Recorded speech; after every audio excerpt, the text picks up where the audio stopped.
गठबंधन में आकर देखे थे पीएम बनने के सपने, अब हो गया सपना चूर। इंडिया के नीतीश इंडिया को छोड़ दोबारा चले भाजपा की ओर। क्या नीतीश बाबू के गठबंधन छोड़ने के बाद अखिलेश यादव संभालेंगे इंडिया गठबंधन की कमान? नीतीश के इंडिया छोड़ते ही अखिलेश ने चली ऐसी चाल कि सोच में पड़ गई कांग्रेस।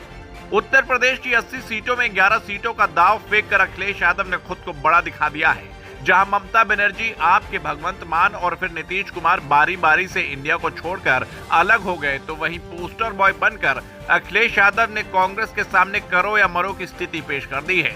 नीतीश के गठबंधन से हटने के साथ ही अखिलेश ने ऐसा तुरुप का इक्का फेंका है कि कांग्रेस अब सोचने पर मजबूर हो गई है। दरअसल अखिलेश यादव ने कांग्रेस को उत्तर प्रदेश में 11 सीटें देने का ऐलान कर दिया है। ये सिर्फ सीटों का ऑफर नहीं है, बल्कि विपक्ष यानी इंडिया की राजनीति का कद और किरदार का ऑफर भी है। इसके साथ ही सियासत के सबसे बड़े सूबे में अखिलेश ने इंडिया की बुझी हुई लौ को जलाने का काम किया है। नीतीश यदि इंडिया से दूर होते हैं तो उनकी भूमिका को अखिलेश बखूबी रिप्लेस कर सकते हैं। अखिलेश इस पॉलिटिकल क्राइसिस के वक्त राजनीति के मिस्टर कूल बनकर उभरे हैं। उन्होंने इंडिया के साथ पीडीए के फॉर्मूले को भी आगे बढ़ाया है। वो मौजूदा दौर के राजनीति और बिखरे हुए विपक्ष के लिए नए पोस्टर बन गए हैं। अब आपको समझाते हैं अखिलेश क्यों सबसे बड़े पावरफुल नेता हैं। अखिलेश उस राज्य से आते हैं जो सियासत का न सिर्फ सबसे बड़ा सूबा है, जहां लोकसभा की 80 सीटें हैं, प्रधानमंत्री नरेंद्र मोदी, रक्षा मंत्री राजनाथ सिंह जैसे बड़े नेताओं का चुनावी राज्य है, और उस राज्य में अखिलेश सबसे मजबूत विपक्षी चेहरा है।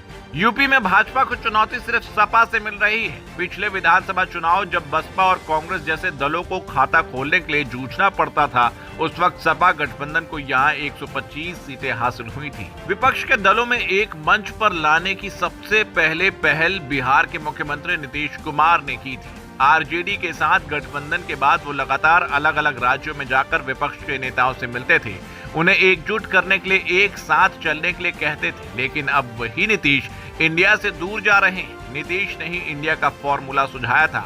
वो तेजस्वी को लेकर यूपी भी आए थे, यहाँ अखिलेश यादव से मुलाकात भी की थी। अब जब बिहार की राजनीति में घमासान मचा हुआ है, सियासी समीकरण और इंडिया का फॉर्मूला बदल रहा है, ये राजनीति बिहार के साथ यूपी के समीकरण भी बिगाड़ सकती है। उससे पहले ही अखिलेश यादव आगे आ गए हैं। कांग्रेस की नेताओं की आपत्तियां भले ही आ रही हैं, लेकिन उन्होंने यूपी में इंडिया गठबंधन को नया रास्ता दिखाने का काम किया है। कांग्रेस हमेशा से यूपी में 20 से अधिक सीटों पर लड़ने का दावा करती रही, लेकिन अखिलेश यादव ने 11 सीटें देने की घोषणा करके कांग्रेस के सामने धर्म संकट जैसी स्थिति भी पैदा कर दी है। पिछले आम चुनाव में कांग्रेस यूपी में महज 1 सीट जीत सकी थी। यह सोनिया गांधी रायबरेली सीट थी। वहीं अमेठी से राहुल गांधी भी चुनाव हार गए थे। ऐसे वक्त में कांग्रेस के सामने गठबंधन और अपने खोए हुए वोट बैंक को बचाने का संकट खड़ा है।